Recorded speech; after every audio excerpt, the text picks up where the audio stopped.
నమస్తే, నేను మీ Ashok Kumar. Welcome to our channel. AP social మీడియాలో పవన్ కళ్యాణ్ గారికి నరేంద్ర మోడీ గారు చాక్లెట్ ఇచ్చిన విషయం ఫుల్ ట్రోల్ అవుతుంది. ఒక పక్క కూటమి పార్టీకి సంబంధించిన నేతలు వచ్చి ఫుల్ హ్యాపీ అవుతుంటే, అటు సైడ్ వైసీపీ వారైతే కడుపు మంటతో ఉలిక్కి పడతా ఉన్నారు. ఈ సందర్భంలో ఈ విషయంపైన మనతో మాట్లాడడానికి senior journalist doctor Bharath Reddy sir అయితే మనతో పాటు ఉన్నారు. నమస్తే సార్. నమస్తే సార్. పవన్ కళ్యాణ్ గారికి నరేంద్ర మోడీ గారు చాక్లెట్ ఇచ్చిన విషయం మనం అందరం చూసాము. ఆ సందర్భంగా అంటే నాకు కానీ సహజంగా ఎవరికైనా చూస్తే ఒక కన్నుల పండుగగా ఉంది. ఒక ప్రధానమంత్రి హోదాలో ఆయన వచ్చి చిన్న పిల్లాడిలాగా పవన్ కళ్యాణ్ గారికి చాక్లెట్ ఇవ్వడం. కాయని కట్టు సైడ్ చూస్తే వైసీపీ వారు చేస్తున్నటువంటి ట్రోల్ ఏంటంటే, నరేంద్ర మోడీ గారు కరెక్ట్ చేశారు, చాక్లెట్ ఇచ్చి అంటే పప్పులు బెల్లాలు ఇచ్చి గనుల్ని అవి లాక్కుంటారని చెప్పి రాజశేఖర రెడ్డి హయాంలో వింటా ఉన్నారు సార్. ఆ సామెతను జోడిస్తూ చాక్లెట్ ఇచ్చి మీరు ఇది సరిపెట్టుకోండి అని చెప్పి నరేంద్ర మోడీ గారు తిరుగు ప్రయాణం కట్టారు అని చెప్తున్నారు. ఈ విషయాన్ని ఏ విధంగా చూస్తారు సార్? ఇప్పుడు ఏంటంటే, ప్రధాని అమరావతికి రావడం జరిగింది. గతంలో వచ్చి శంకుస్థాపన చేయడం జరిగింది. ఇప్పుడు మరొకసారి వైసీపీ ప్రభుత్వం ఉన్న సమయంలో అమరావతి మీద వదిలేసి అసలు అమరావతి రాజధాని కాదన్నట్టుగా వివరించారు. ఆడ చిన్న పనులు కూడా చేయలేదు.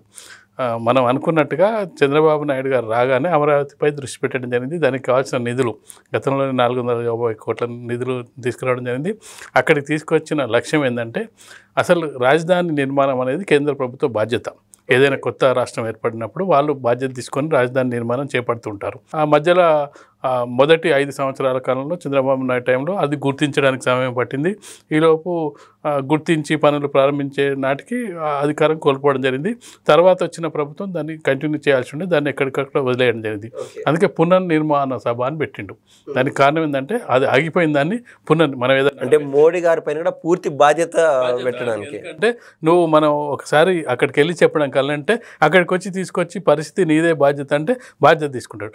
బాధ్యత తీసుకునే క్రమంలో చాలామంది ఏంటంటే, నీకు 2,000 కోట్లు ఇస్తాం, 2,000 కోట్లు ఇస్తామని ఎలాంటి హామీ ఇవ్వలేదు అనేది ఒక నడుస్తుంది.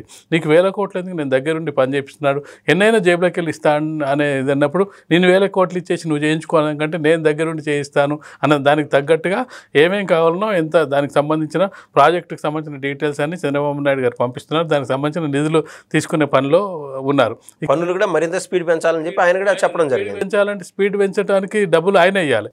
ఎన్ని ఇస్తాను ఎందుకు చెప్తాడైనా, నీకు అవసరానికి తగ్గట్టుగా వీళ్ళు ఇచ్చే ప్రపోజల్కి తగ్గట్టుగా దీనికి సంబంధించిన మొన్న 450 కోట్లు ఇచ్చిండు. మరిన్ని ఎప్పుడు దానికి సంబంధించి ప్రాజెక్టు రిపోర్ట్ సమర్పిస్తుంటే వాళ్ళు డబ్బులు ఇస్తుంటారు.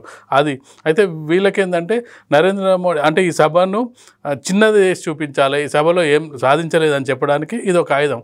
ఏం ఆయుధం అంటే, ఆ ట్రోలింగ్ ఆయుధం ఏంటంటే, కళ్యాణ్ గారికి చాక్లెట్ ఇచ్చి పంపించాడు. ఇక అంతే, చాక్లెట్తో సరిపించుకున్నాడు. అంటే ఒక దేశ ప్రధాని హోదాలో వచ్చిన వ్యక్తి అమరావతికి అండగా ఉంటాం, అమరావతికి త్వరగా పూర్తి చేయండి అని చెప్పడం ద్వారా అమరావతి నిర్మాణంలో భాగస్వామ్యం పంచుకున్నట్టే లెక్క. అది డబ్బులు ఇచ్చేది అది ఇస్తే కమిట్ అవుతాడు అంటే ఇంతే అని, లేదంటే పూర్తి స్థాయిలో వీళ్ళు చంద్రబాబు నాయుడు గారు దేనికి ఎంత అవసరం ఉందో దానికంతా తెచ్చుకునే ప్రయత్నం చేస్తున్నారు. కాబట్టి అది బయటికి చెప్పాల్సిన అవసరం లేదు. నిర్మాణం పూర్తి చేయాలి, అది కేంద్ర ప్రభుత్వ బాధ్యత. కేంద్ర ప్రభుత్వానికి రాష్ట్ర ప్రభుత్వం సమర్పించాల్సినవన్నీ సమర్పిస్తుంటారు. చాక్లెట్ ఎందుకు ఇచ్చారనే చర్చ మనం తీసుకున్నప్పుడు ఆయన ఎంచుకున్న మార్గం ఏంటంటే, పవన్ కళ్యాణ్ అంటే మామూలు కూడా అందరికీ తెలిసిన విషయం ఏంటంటే, నరేంద్ర మోడీకి పవన్ కళ్యాణ్ అంటే కొంత ప్రేమ, అభిమానం, కొంత ఆయనకు ఒక సానుభూతి ఉంటుంది. జగన్మోహన్ రెడ్డిని ఓడించాలంటే ఒక్క ఓటు కూడా చీలిపోవద్దు అనేది పవన్ కళ్యాణ్ లక్ష్యం. అది వైసీపీకి జనరల్గా కోపం మింగుడు పడేది. అభిమానం నరేంద్ర మోడీకి ఉంది, సేమ్ టైం పవన్ కళ్యాణ్కి ఉంది. పవన్ కళ్యాణ్ మాట్లాడుతున్న సందర్భంలో జనరల్గా మనం మాట్లాడుతుంటే గొంతు పట్టడం ఇలాంటివి ఉంటాయి. తను మరి అంటే నరేంద్ర మోడీ కూడా అది అంటే మాట్లాడుతున్న సందర్భంలో ఆయుర్వేదిక్ సంబంధించిన ఏమైనా చాక్లెట్లు తీసుకొని గొంతు సవరించుకునే ప్రయత్నం, మన దగ్గర గొంతు పోయినప్పుడు మిరియాలు తాగాలి ఇవన్నీ చెప్తుంటారు కదా, అలాంటి ఆయుర్వేదిక్ ఉండి గొంతు సవరించుకునే ప్రయత్నంలో ఈ చాక్లెట్ తీసుకొని గొంతు బాగుంటుంది అనే ఉద్దేశంతో ఇచ్చుంటాడు. అది దానికి ఏంటంటే, ఇక పప్పు బెల్లాలు ఇచ్చిపోయిండు, చాక్లెట్ ఇచ్చిపోయిండు అని ట్రోల్స్ జరుగుతుంది. వీళ్ళు వైసీపీ వారు అన్నట్టు పవన్ కళ్యాణ్ గారు మరి అంత చిన్నపిల్లాడైతే, ప్రధానమంత్రి మోడీ గారు ఇది వరకు విశాఖకు వచ్చినప్పుడు ఆ సభలో ఆయన కూడా అనడం జరిగింది, పవన్ కళ్యాణ్ ఒక స్ట్రెంతర్ పర్సన్, అతను ఒక తుఫాన్తో సమానం అని చెప్పి. ఇక్కడ కాదు, ఢిల్లీ వేదిక కూడా మోడీ గారు అనడం జరిగింది సార్. ఖచ్చితంగా ఎన్డీఏ మీటింగ్ జరిగిన ప్రతిసారి కూడా ఎన్డీఏ మీటింగ్లో కూడా భాగస్వామ్య పక్షాలు దాదాపు 18 మంది భాగస్వామ్య పక్షాలు ఉన్నప్పటికీ మా పవన్ కళ్యాణ్ అని ప్రత్యేకంగా ప్రస్తావిస్తారు.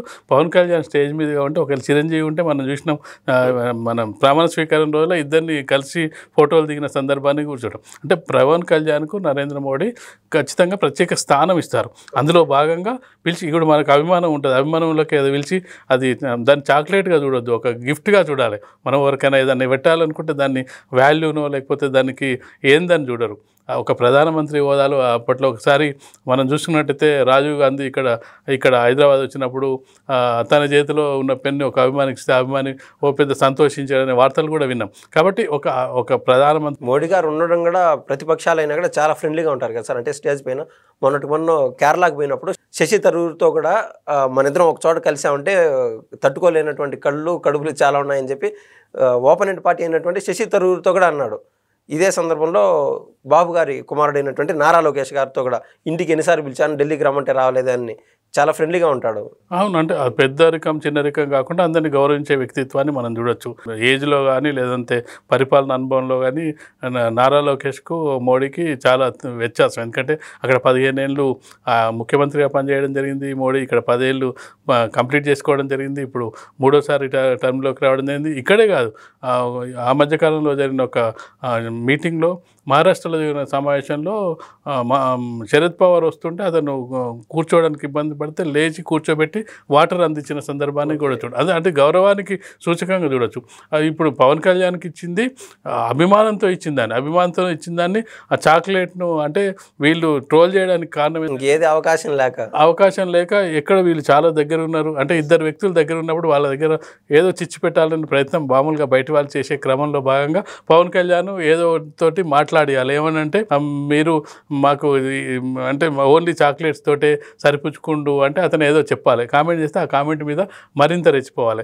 అయితే ఇక్కడ మనం చూసుకున్నట్టయితే వైసీపీ వాళ్ళు ఎలాంటి కామెంట్స్ చేసినా సరే, మిగతా మంత్రులు లేకపోతే పార్టీ కార్యకర్తలు మాట్లాడుతున్నప్పటికీ చంద్రబాబు నాయుడు గారు కానీ పవన్ కళ్యాణ్ కానీ అసలు వైసీపీ వాళ్ళు చేసే ఆరోపణలు వేటి కూడా పట్టించుకోవట్లేదు. వాళ్ళ పని వాళ్ళు చేసుకుంటూ వెళ్తున్నారు. మీరు ఏమన్నా ఆరోపణలు చేసుకోండి, మా పని మాకు కావాల్సింది ఇక్కడ అభివృద్ధి, సంక్షేమం, ప్రజలకు సంబంధించిన పనులు అనే దాని మీద వెళ్తున్నారు. కాబట్టి వీళ్ళు ఎంత అరిచి గీగి పెట్టినా అది సోషల్ మీడియా ట్రోల్స్కి మాత్రం పనికొస్తుంది తప్పిస్తే అది అభివృద్ధి కానీ వీళ్ళ మధ్య కూడా చాలా బాండింగ్ కానీ బ్రేక్ చేసే ఛాన్స్ లేదు, క్రియేట్ చేయాలని ప్రయత్నం కూడా జరిగింది చంద్రబాబు నాయుడుకి పవన్ కళ్యాణ్ మధ్య. ఎందుకంటే వాళ్ళు ఒకసారి విడిపోయినట్టయితే బీజేపీ కూడా విడిపోతుంది, అప్పుడు మాకేదో అవకాశం ఉంటుందనే ప్రయత్నాల్లో బాగా ఇలాంటివి చేస్తుంటారు. కాబట్టి అవన్నీ పట్టించుకునే పరిస్థితిలో కూటమి అయితే లేదనేది మనకు అర్థమవుతుంది.